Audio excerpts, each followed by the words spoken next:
Et oui, en effet, alors le festival vient de commencer, hein, vous le voyez derrière moi, le public commence à s'attrouper autour des scènes et sur les scènes, il y a des comédiens et surtout des jeunes comédiens amateurs qui participent ici au théâtre à Romorantin. Alors, ces jeunes, ils ne font pas que monter sur scène, ils montent les décors toute la journée avant le grand soir et nous les avons suivis toute la journée, vous allez voir que ça participe aussi à leur formation de comédiens. Regardez plutôt.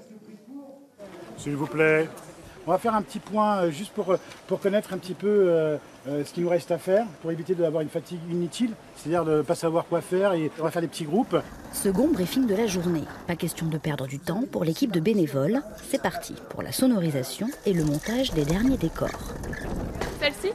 Capucine a 14 ans. Elle est chargée de coordonner le montage du décor de Mai 68, pièce dans laquelle elle va jouer ce soir. C'est franchement un plaisir. Et puis, il faut bien qu'on le fasse. Il faut bien qu'il y ait quelqu'un qui le fasse. Et comme c'est nous qui jouons, on estime que c'est nous qui devons poser les décors. Alors on nous dit que c'est important que vous appreniez à travailler ensemble aussi. Oui. Dans le théâtre, ça vous sert ça ? Oui, beaucoup. C'est de la cohésion.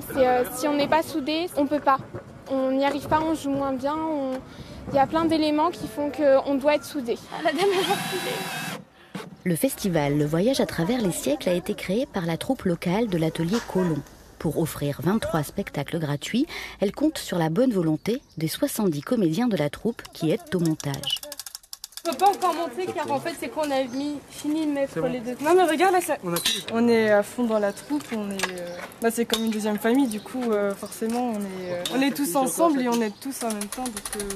On voit ça comme un partage et en fait pas comme un don de soi mais en fait on donne de son temps pour faire ça parce qu'en fait si on le faisait pas le projet serait pas aussi grand. Il faut arriver à l'heure, il faut apprendre le texte, il faut aider au décor, etc. Et dès le plus jeune âge en fait ils apprennent à aider, à être là, etc. Et c'est comme ça, c'est grâce à ça en fait qu'on peut faire des gros projets. En 5 ans, le festival a bien grandi. Au départ, il comptait 10 spectacles. Aujourd'hui, ce sont 23 scènes qui sont montées dans tout le centre de Romorantin. L'objectif, offrir du théâtre et de l'humour avec quelques leçons d'histoire aux 15 000 spectateurs attendus pendant ces 2 soirées. Je me retrouve avec Christophe Bouquet, qui est de l'atelier Colomb. Bonsoir. Bonsoir. Alors, on vous a vu aujourd'hui, vous étiez un peu le chef d'orchestre de toute cette organisation, mais comment vous faites pour motiver tous ces jeunes ? Alors, ce sont des jeunes que je connais depuis fort longtemps, puisqu'on a une association qui s'appelle Atelier Colomb, et on fait du théâtre à Romorantin. Et à Romorantin, depuis 14 ans, on forme des jeunes amateurs, certes, à partir de 6 ans, 7 ans, et on les forme au théâtre. Et à force de les rencontrer, de projet en projet, finalement, on commence à leur confier des missions, comme faire de la régie, leur expliquer un petit peu comment on monte une régie, expliquer que finalement le théâtre n'est pas seulement une arrivée juste quelques minutes avant et de jouer, non, il faut préparer, travailler sur les décors, travailler sur les accessoires. Et du coup, c'est une leçon de vie puisqu'il faut aussi arriver à l'heure, il faut apprendre des textes.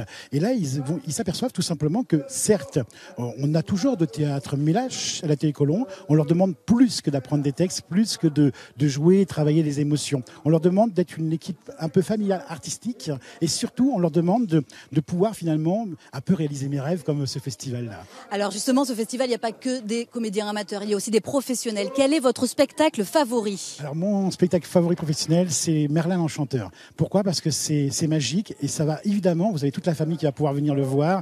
Et le côté magique, ça reste un petit peu enfantin, tout ça. Et j'aime ce genre de spectacle, comme celui qui est derrière nous.